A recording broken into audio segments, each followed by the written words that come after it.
Esse evento ele não se chama louvor que transforma, é adoração transformadora. Porque o louvor, existe uma diferença aqui, queridos. Porque o louvor ele muda o ambiente. Vocês viram que o louvor veio e mudou o ambiente. Não é isso?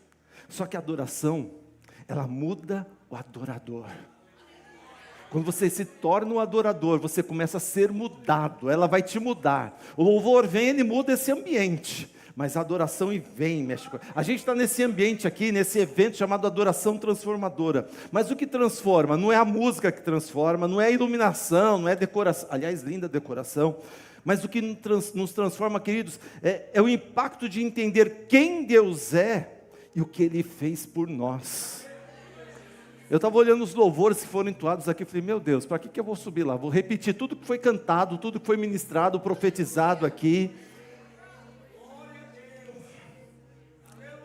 O que é adoração, queridos? É só nossa resposta apaixonada por Deus, pelo amor de Deus. A gente simplesmente sentiu o amor dele e falou assim, Deus, eu também te amo. Então a gente se entrega para Ele, né? Esse amor dele, a gente se entregar a Ele. Eu estou meio perdido aqui, tá? Difícil. Aleluia. Pode aplaudir, Ele merece. Ele merece. Glória a Deus.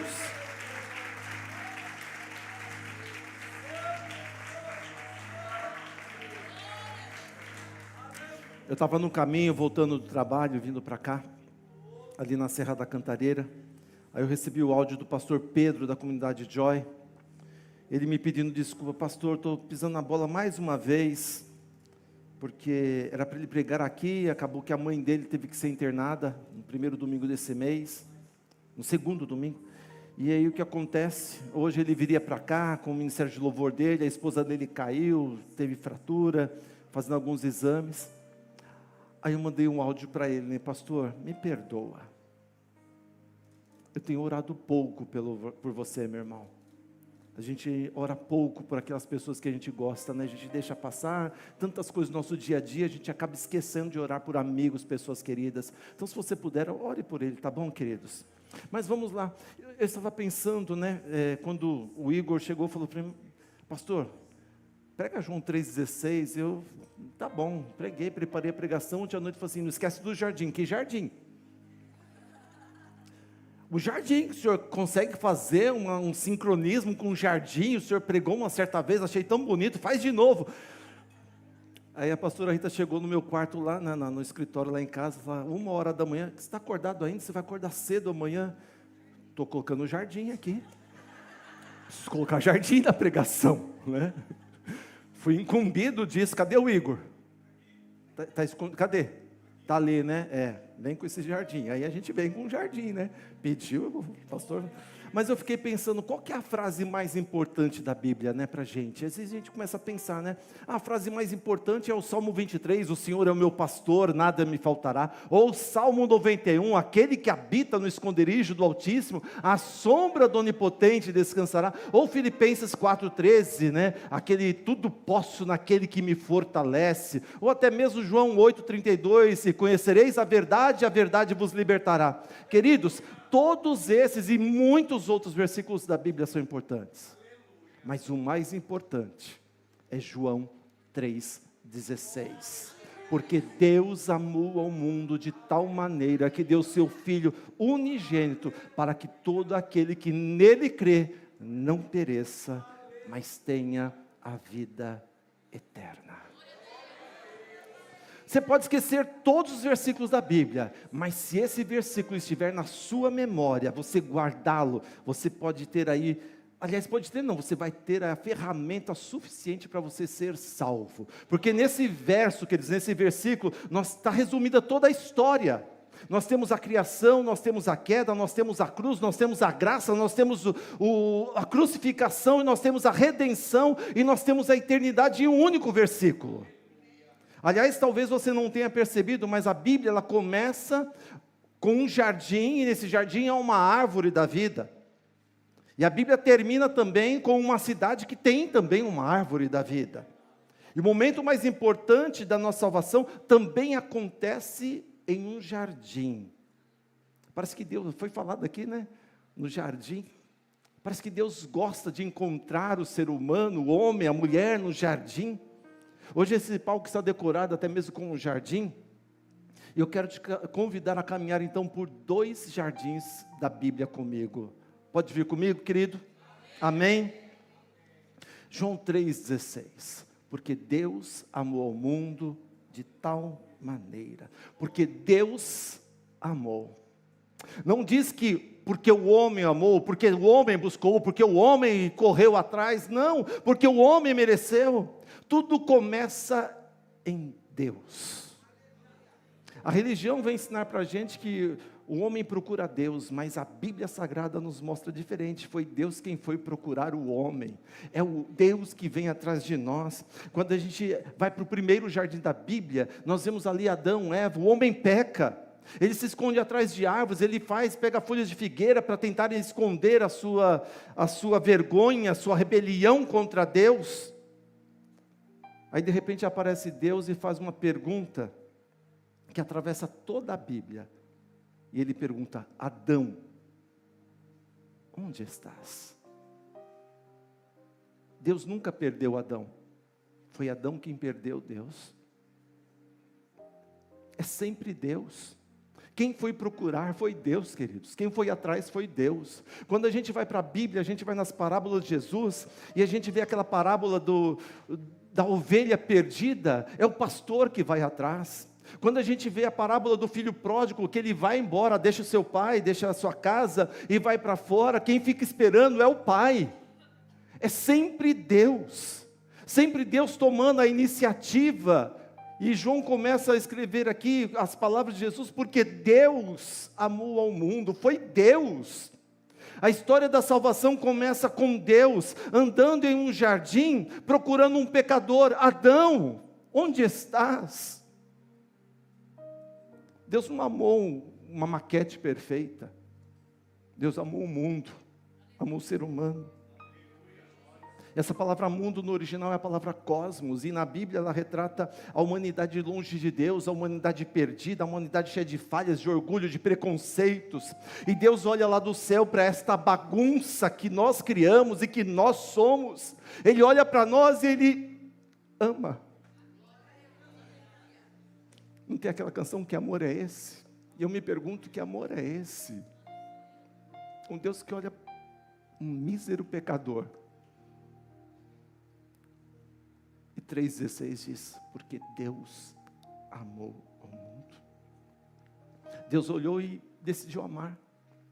Eu achei interessante, eu trabalhei com uma pessoa, e algumas pessoas aqui da igreja gostam de carro antigo também, carro velho, né? Eu trabalhei com uma pessoa, e era um diretor de uma empresa, e ele estava junto com um dono de uma oficina grande aqui ali na região de Alphaville. Senão algumas pessoas aqui vão se perder na localização. E o que acontece? Eles pegaram um Santana, aqueles quadradão antigo, vermelho, não tinha nem motor. Eu fui lá ver esse carro, não tinha nada. Era um carro que estava todo enferrujado, não tinha banco rasgado, tudo destruído ali, não tinha nem motor.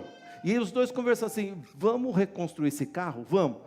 Eles gastaram tempo, gastaram dinheiro, correram atrás de peça, correram atrás de tudo, para tentar deixar aquele carro restaurado. Gastaram muito ali, só para restaurar aquele carro que quem olhava aquele carro antes, olhava assim: gente, isso aí é um lixo, esse carro não vale nada, não tem motor, não tem nada, os pneus tudo estourados, então, para que esse carro? Mas eles decidiram: vamos investir nosso tempo, vamos investir nosso dinheiro, vamos investir nossas economias, vale a pena investir nesse carro, na restauração desse carro. Deixar o Ed faz isso, né? Então o que acontece? Passado um tempo, esse carro estava restaurado, estava novo. E nós éramos com um carro quebrado, velho, que o mundo olhava para nós e nos desprezava, falava assim: não vale nada, não presta para nada. E Deus olha lá de cima: eu vou restaurar esse carro, eu vou restaurar essa pessoa, eu vejo valor aí dentro. O que o mundo acha que é lixo, o que o mundo acha que não vale nada, eu vou restaurar, eu vou fazer uma mudança. E é por isso, queridos, que nós não adoramos a Deus porque somos perfeitos, muito pelo contrário, nós o adoramos porque, mesmo sendo imperfeitos, nós fomos amados primeiro, amados por Deus. Ele nos amou primeiro, olhou, todo mundo não vale nada, e Deus vale. Fala para a pessoa do teu lado, você vale. Fala para outro lado aí, você vale. Porque você é amado por Deus, você é amada por Deus. Porque Deus amou ao mundo de tal maneira que deu o seu Filho unigênito. O amor de Deus não é um amor abstrato, um sentimento que você não vê nada acontecer. Abstrato é que não tem forma, não tem nada, né? Mas é um amor que se move, é um amor que age. Custou caro para Deus nos amar. O amor de Deus nunca ficou em discurso, em ideias, não. O amor de Deus virou entrega. Deus entregou. Porque Deus amou o mundo que deu o seu Filho. Nós vivemos num mundo em que todo mundo diz que ama, diz amar. Mas o amor verdadeiro sempre custa algo para alguém. Para amar é caro, não é caro?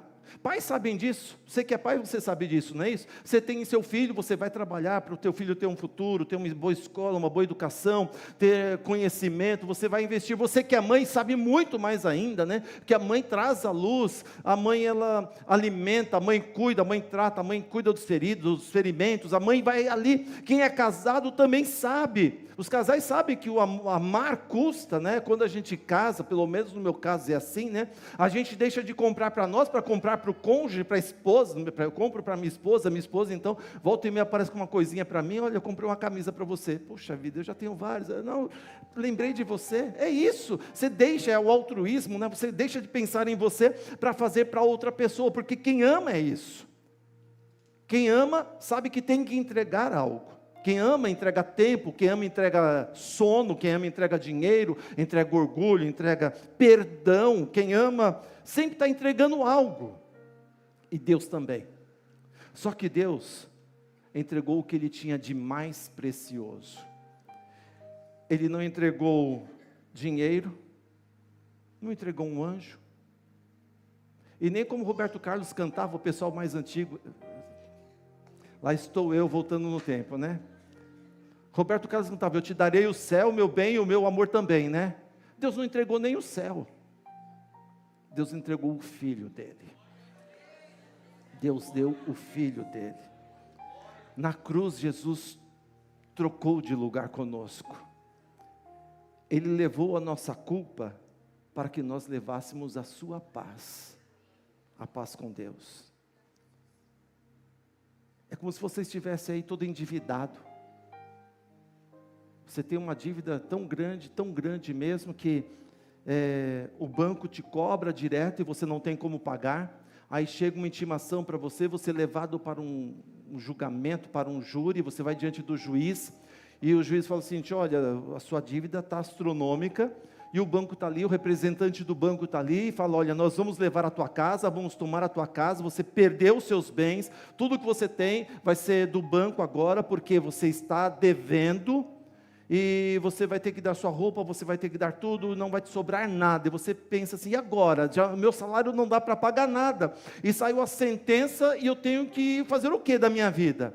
E de repente, naquele tribunal, abre-se a porta, entra uma pessoa, e chega e pergunta, qual que é a dívida, o valor da dívida dessa pessoa? Olha, a dívida dela é X milhões de reais, tal, ele não tem como pagar. É mesmo? Qual que é o Pix que precisa fazer para quitar a dívida dela? O Pix, aí você sabe Pix aqui. Então tá bom, aqui ó. Sua dívida está paga. Pode viver livre. Deus fez isto, queridos. Nós tínhamos uma dívida com Deus tão grande, porque nós pecamos, e o salário do pecado é a morte, mas o dom gratuito de Deus é a vida eterna. E Deus não pode ver o pecado, e o que Ele faz? Mas Ele tem um amor por nós, porque o texto começa, porque Deus amou. Não começa já Deus condenou, não, porque Deus amou, então Deus nos ama. E por nos amar, Ele falou assim, eu não quero que ninguém vá para o inferno, eu quero que as pessoas venham para morar comigo eternamente. Então o que Ele faz? Ele vai pagar a nossa dívida que a gente tinha contra Deus, nós que pecamos, nós que nos afastamos de Deus, e precisava ser restaurado esse relacionamento. Então o que Deus faz? Deus paga essa dívida por nós. Paga como? Ele entrega o seu filho Jesus, que a morte seria para nós, ele leva a morte em seu filho. Porque Deus amou o mundo de tal maneira. No primeiro jardim, o homem disse: seja feita a minha vontade, eu quero fazer a minha vontade, eu quero ser como Deus. No segundo jardim, lá no Getsemane, Jesus disse: não seja feita a minha vontade, mas a tua vontade. Adão pegou um fruto proibido, e no Getsemane, Jesus aceitou um cálice amargo por mim e por você. No primeiro jardim, Deus procurou o homem. Já no segundo jardim, o filho procura o pai. Só que ele fala: pai, se possível, passa de mim esse cálice. E sabe o que Deus responde? Nada. O céu permanece em silêncio. Há um silêncio terrível naquele momento. No Éden, Deus chamou: Adão, onde estás? No Getsemane, Jesus é quem clama, e Deus não responde, porque naquele segundo jardim, Jesus começava a ocupar o lugar que era nosso, pagando o preço pelos nossos pecados. E quando nós entendemos que essa dívida é tão grande e foi paga, aí a minha adoração deixa de ser uma obrigação e passa a ser um estilo de vida. Todo dia eu preciso adorar ao Senhor pelo que Ele fez por mim através de Jesus.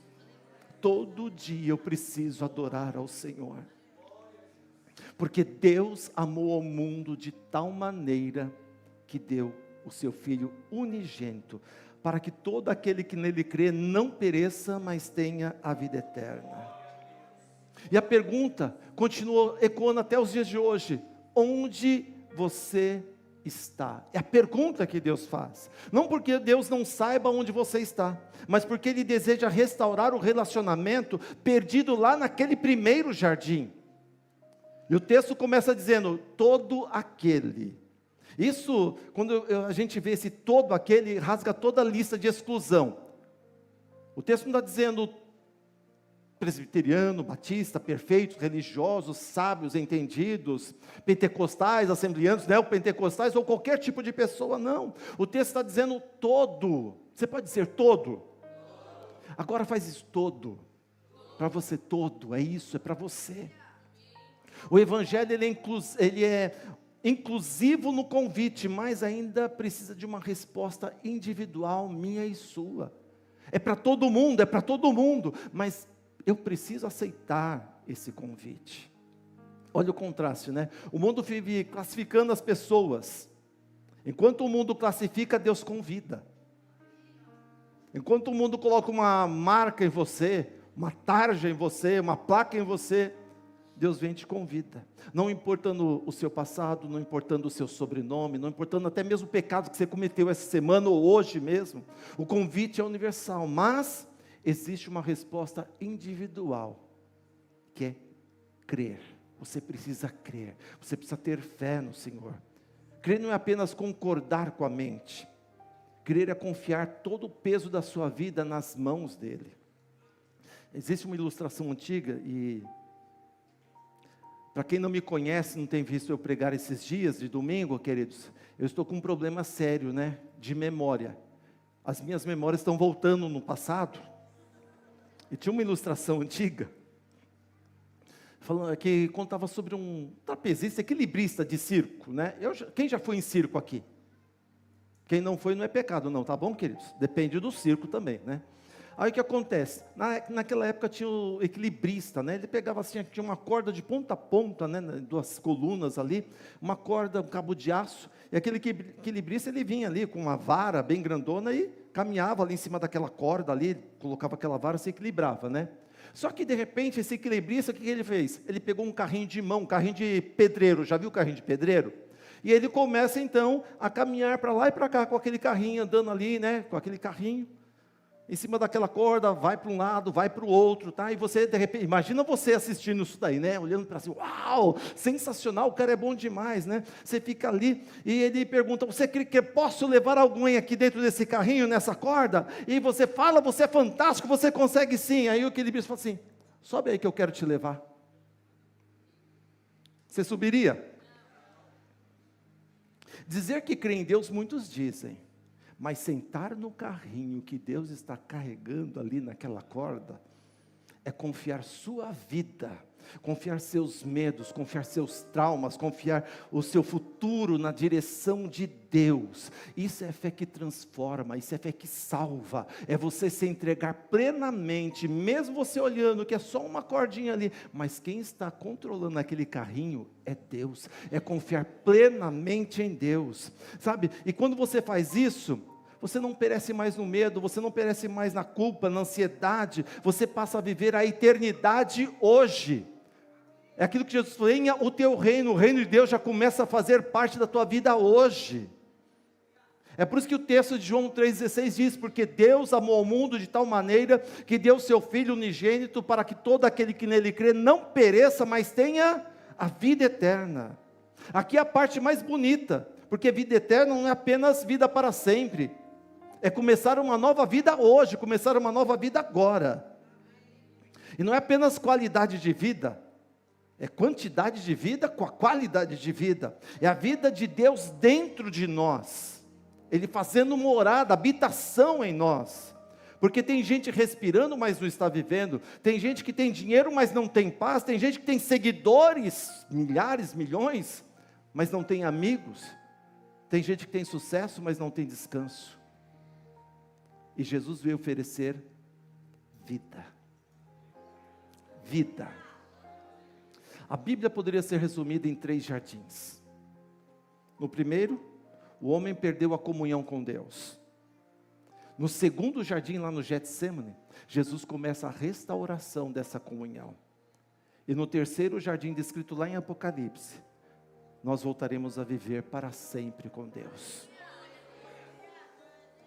E quando a gente vê João 3,16, a gente percebe que João 3,16 está no meio entre o jardim do Éden e a eternidade, a árvore da vida lá de Apocalipse. Ele está no meio. João 3,16 é essa ponte que nos tira do jardim onde o homem pecou e nos leva para a eternidade com Deus. Ele é essa ponte, queridos. E a adoração transformadora é o tema deste evento.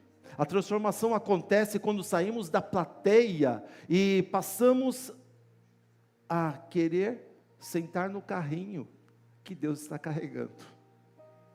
É deixar de confiar na nossa força, na nossa habilidade.